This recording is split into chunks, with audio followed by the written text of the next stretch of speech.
Isa naman pong mapagpalang gabi po sa ating lahat. Ang aking isi-share ngayon ay makikita sa mga awit, Kapitulo 96, versikulo 1 hanggang 4. Diyos ang kataas-taasang hari. Ito po ang nakasaad. Purihin natin si Yahweh, awitan ng bagong awit. Purihin natin si Yahweh, lahat ng nasa daigdig. Awitan natin si Yahweh, ngalan niya ay sambahin. Araw-araw ang ginagawang pagliligtas ay banggitin. Kahit sa ipahayag na si Yahweh ay dakila. Sa madla ay pahayag ang dakila niyang gawa. Si Yahweh tunay na dakila, marapat na pupurihan. Higit sa sinumang Diyos, siya dapat na igalang. Yan lang po. Purihin Panginoon sa kanyang mga banal na salita. God bless. Isang mapayapang gabi po sa ating lahat. Ang aking po ibabahagi ngayong gabi ay mula po sa Aklat ng Mga Awit, Kabanata 76, sa talata 4 hanggang 5. Ito po ang nakasaad. Si Yahuwah ay tunay na dakila, marapat na papurihan, higit sa sinumang Diyos, siya ay dapat na igalang. Ang Diyos ng sanlibuti pa ang mga Diyos-Diyosan, si Yahuwah lang ang may likha ng buong sangkalangitan. Ito po ang nakasaad sa banal na kasulatan.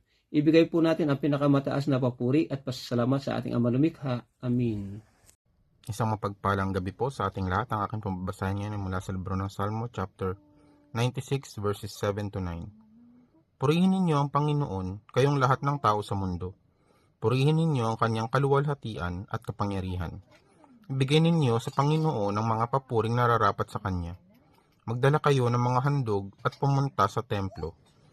Sambahin ninyo ang kabanalan ng Panginoon, matakot kayo sa kanya, kayong lahat ng nasa sanlibutan. Amen. God bless po. Hello po, ang aking Bible verse for today is from the book of Psalms, chapter 96, verses 10 to 11. Si Yahweh ay siyang hari, sa daigdig ay sabihin, sanlibot ay matatag na, kahit ito ay ugain, sa paghatol, sa nilikha, lahat pantay sa paningin.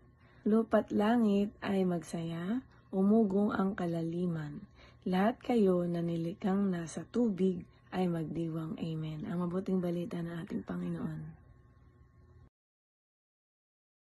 Muli po, isang mapagpalang araw po muli sa ating lahat. At purihin po muli ang Panginoon sa ibinigay sa ating pagkakataon na tayo po ay makapagpatuloy sa devotion na ating ginagawa. Sabi po dito sa Psalms chapter 96 verse 12 to 13, magalak ang parang at ang lahat ng naroroon. Magsiawit sa kagalakan ang lahat ng puno sa gubat sa harapan ng Panginoon. Sapagkat siya ay dumarating upang hatulan ang lupa. Kanyang hatulan ang sanglibutan ng katwiran at ang bayan ng kanyang katapatan. So dito makikita po natin na yung buong kalikasan po talaga ay may buhay po ito at sumasamba sa Diyos. So hindi lang po tao yung tinatawag na magpuri. Kumbaga kahit yung kumbaga lahat ng nilalang ng ating Panginoon ay tinatawagan na magpuri, kumbaga talagang kahit yung kalikasan ay talaga pong sumasabay sa kagalakan, So ipinapakita po nito na yung Diyos po talaga ay hari ng mga nilikha.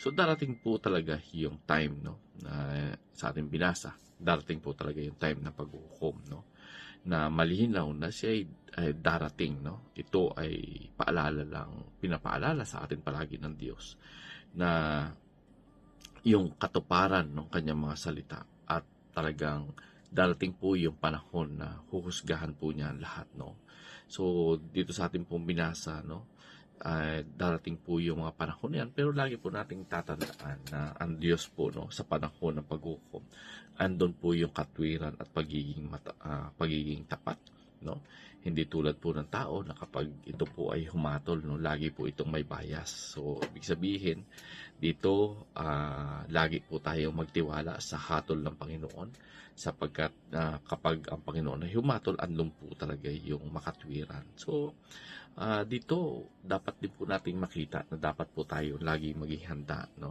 sa ating pamumuhay, sapagkat hindi po natin alam kung kailan po darating yung Panginoon. So yung buhay po natin dapat ay nakaayon ito sa kanyang kalooban, na may takot at may pagsunod sa Panginoon. So napakaganda po ng talata na ating pong binasa sa araw na ito, na sa bawat araw yung salita ng Panginoon ay ating pong babasahin, ay malaki po yung may iaambag nito sa ating spiritual na buhay at malaki po yung pagbabago nito sa bawat araw na gagawin ng Word of God sa ating buhay. So purihin po muli ang Panginoon, and God bless everyone.